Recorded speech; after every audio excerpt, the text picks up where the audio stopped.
Esto es Santas Historias.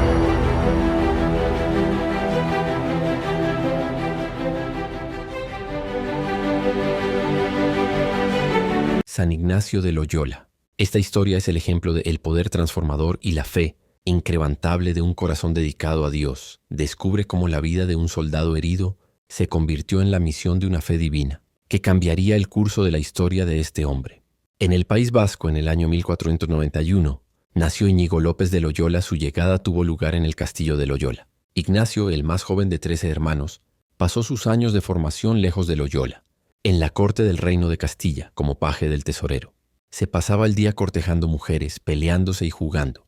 Las historias de valentía en vasco alimentaba la imaginación del joven Íñigo, quien soñaba con emular los actos valerosos de los caballeros de antaño. Sin embargo, su vida no estaba destinada a ser únicamente de placeres y privilegios. Pronto encontró su camino en el ejército y en el campo de batalla. El 20 de mayo de 1521, en la batalla de Pamplona, Ignacio y sus compañeros se negaron a rendirse a las fuerzas francesas, que eran superiores y habían sitiado el castillo. Como consecuencia, Ignacio resultó gravemente herido.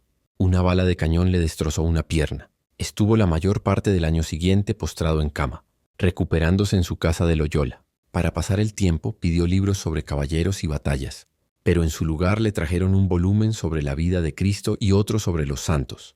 Mientras leía, poco a poco empezó a interesarse tanto que pasaba días enteros dedicado a la lectura. Y se decía: si esos hombres estaban hechos del mismo barro que yo, bien yo puedo hacer lo que ellos hicieron. Inflamado por el fervor, se proponía ir en peregrinación a un santuario de Nuestra Señora y entrar, como hermano lego, a un convento de cartujos. Pero tales ideas eran intermitentes, pues su ansiedad de gloria y su amor por una dama ocupaban todavía sus pensamientos. Sin embargo, cuando volvía a abrir el libro de la vida de los santos, comprendía la futilidad de la gloria mundana y presentía que solo Dios podía satisfacer su corazón. Las fluctuaciones duraron algún tiempo. Ello permitió a Íñigo observar una diferencia. En tanto que los pensamientos que procedían de Dios le dejaban lleno de consuelo, paz y tranquilidad, los pensamientos vanos le procuraban cierto deleite, pero no le dejaban sino amargura y vacío. Finalmente, Íñigo resolvió imitar a los santos y empezó por hacer toda penitencia corporal posible y llorar sus pecados. Una noche se le apareció la Madre de Dios, rodeada de luz y llevando en los brazos a su hijo. La visión consoló profundamente a Ignacio.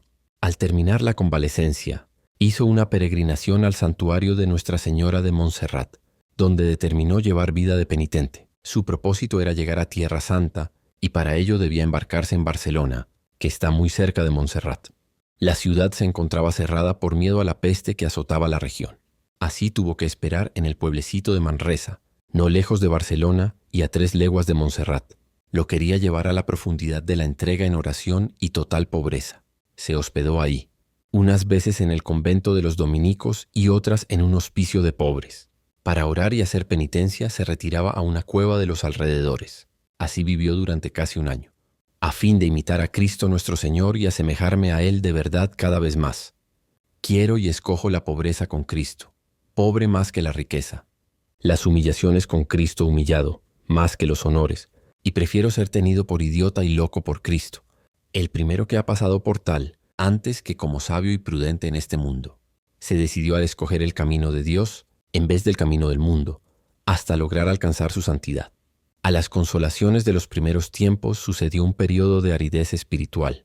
Ni la oración ni la penitencia conseguían ahuyentar la sensación de vacío que encontraba en los sacramentos y la tristeza que le abrumaba.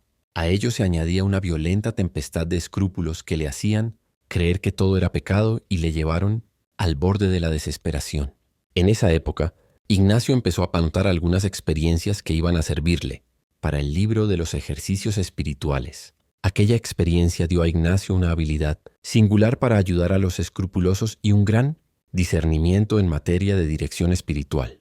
Más tarde confesó al Pelaínez que, en una hora de oración en Manresa, había aprendido más de lo que pudiesen haberle enseñado todos los maestros en las universidades. Sin embargo, al principio de su conversión, Ignacio estaba tan sugestionado por la mentalidad del mundo que, al oír a un moro blasfemar de la Santísima Virgen, se preguntó si su deber de caballero cristiano no consistía en dar muerte al blasfemo, y solo la intervención de la providencia le libró de cometer ese crimen.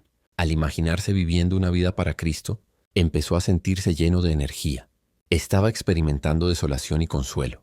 Esta fue su introducción al discernimiento de espíritus. Entonces decidió cambiar el rumbo de su vida. Decidió entregarse a Dios.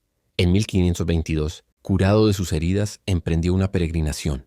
Depositó su espada a los pies de Nuestra Señora de Montserrat y regaló sus ropas finas a un necesitado. Fueron los últimos vestigios de su antigua vida.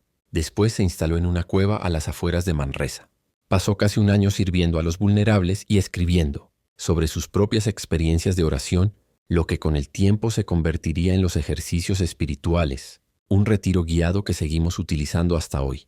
Decidió irse a París, donde estudiaría para hacerse sacerdote y poder guiar mejor a la gente en el camino espiritual. No te olvides suscribirte a nuestro canal y darle like a nuestros videos.